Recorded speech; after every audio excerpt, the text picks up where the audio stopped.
Throughout history, humans have used microorganisms. We have long found use of microbes in making food and medicine, and today, other industrial applications of microbes abound. And because biotechnology is advancing rapidly, the future of applied microbiology looks very bright. The biotechnology of microbes has gained considerable importance in recent decades. Applications range from simple biomass production for food and feed to valuable ecological products. For most of these applications, the market is still developing and biotechnological group of microbes will extend to new areas. Considering the enormous biodiversity of microbes and recent developments in genetic engineering, this group of organisms represent one of the most promising sources for new products and applications. With the development of sophisticated culture and screening techniques, microbiotechnology can already meet the high demands of various industries.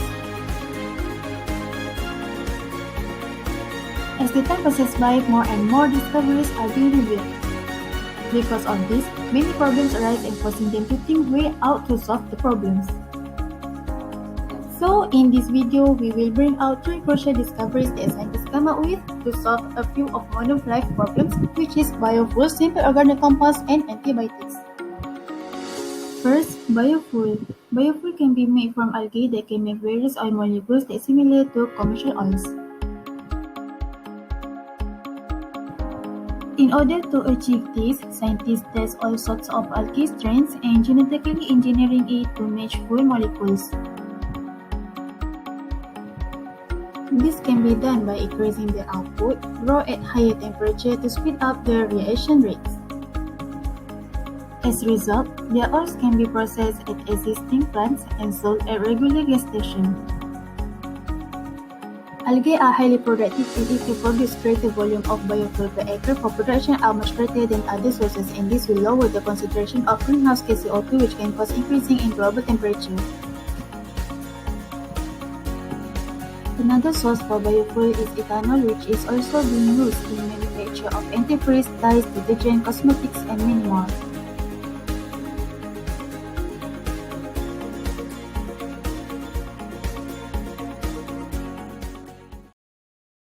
Microbes are employed to produce ethanol for industrial purposes in the same way used to make alcoholic beverages. And now, microbiologists have been developing one new method.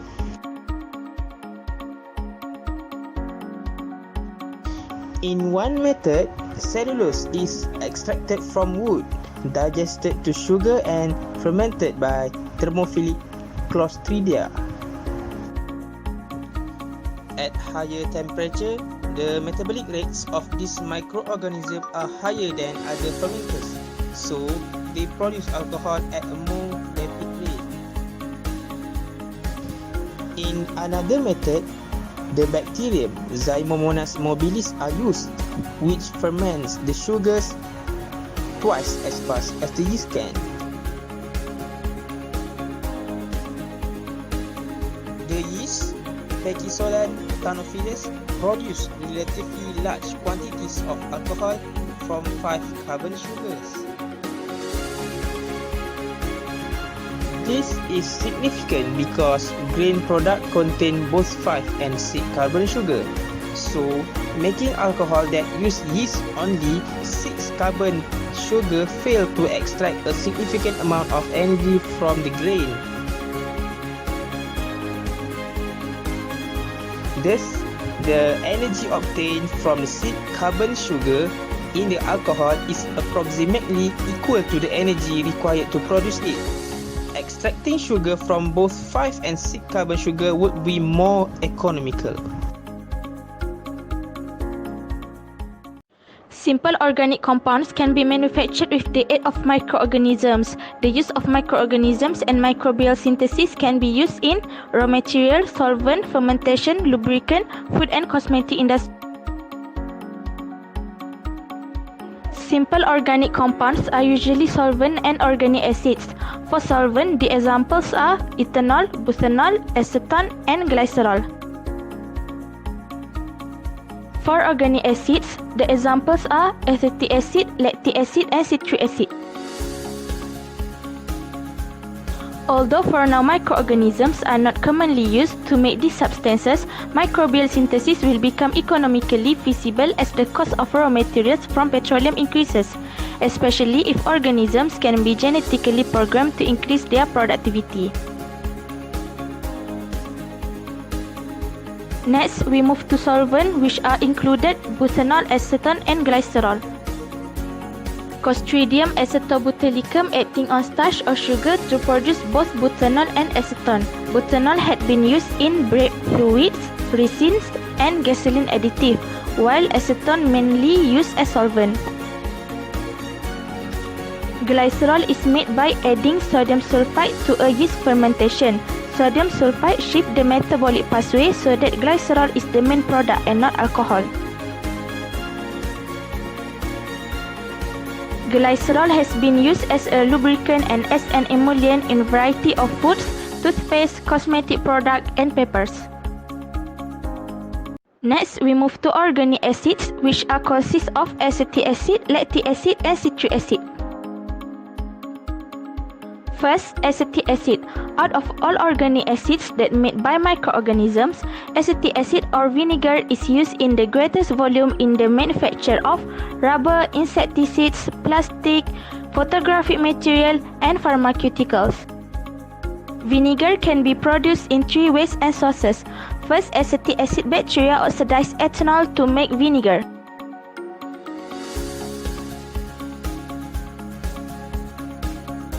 Second, thermophilic bacteria can make vinegar from cellulose. Third, Acetobacterium woodi and Clostridium aceticum can make vinegar from hydrogen and carbon dioxide. Next, we move to lactic acid. Lactobacillus delbrueckii species metabolize glucose to lactic acid. Lactic acid used in acidify foods, make synthetic textile, and also used in electroplating. Lastly, citric acid. Aspergillus niger, a mold species, makes citric acid with great efficiency when molasses is used as the fermentation substrate. Citric acid used widely to acidify and improve flavor in foods.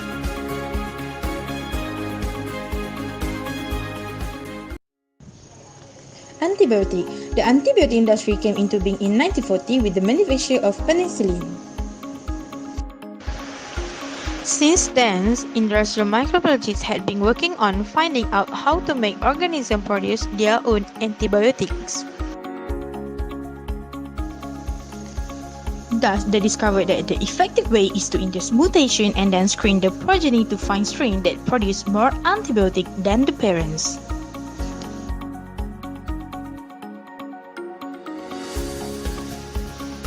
In fact, genetic engineering may lead to more effective method. However, the reason why 2% of all non-antibiotics have been marketed is that many antibiotics are either too toxic to use therapeutically or have no greater effects than antibiotics that are already being used. Because bacteria continue to develop resistance toward antibiotics, this urged microbiologists to find not only new antibiotics but also try to make available antibiotics more effective. Function of antibiotics used to treat bacterial infections that are unlikely to cure without aid from antibiotic. Without antibiotic, first, bacteria can spread and infect others. Second, infection took too long to cure without treatment. Third, patient will have higher risk of more serious complication. Second, thus patients with high risk of infection usually are given antibiotics as precaution, known as antibiotic prophylaxis. Type of antibiotic. First, penicillin. Penicillin and amoxicillin, widely used to treat a variety of infections such as skin infection, chest infection, and urinary tract infection. Aminoglycoside, such as gentamine and tobramycin. This type of antibiotic tend to only be used at hospitals to treat very serious illness, such as septicemia, as it can cause serious side effects, including hearing loss and kidney damage.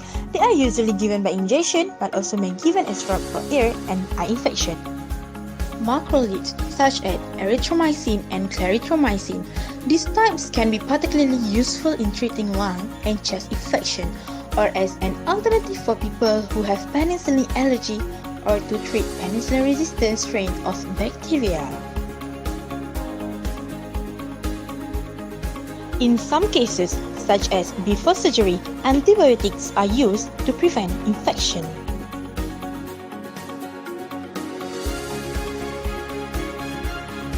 Antibiotics are easy to take.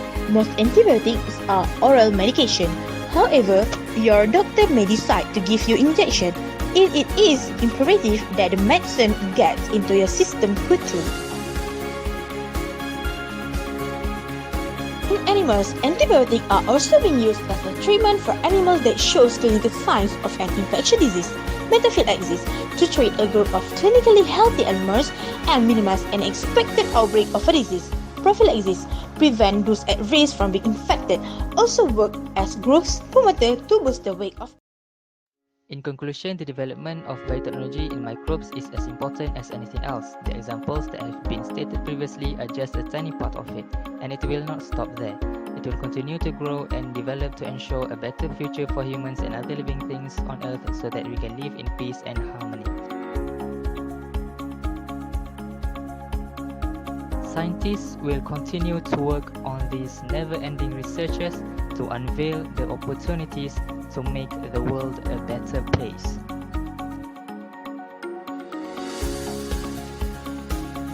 So, we have to grab these opportunities and never let them go to waste. This suits our position as leader and God's best creations, as well as our responsibilities, as just like what He stated in the Quran.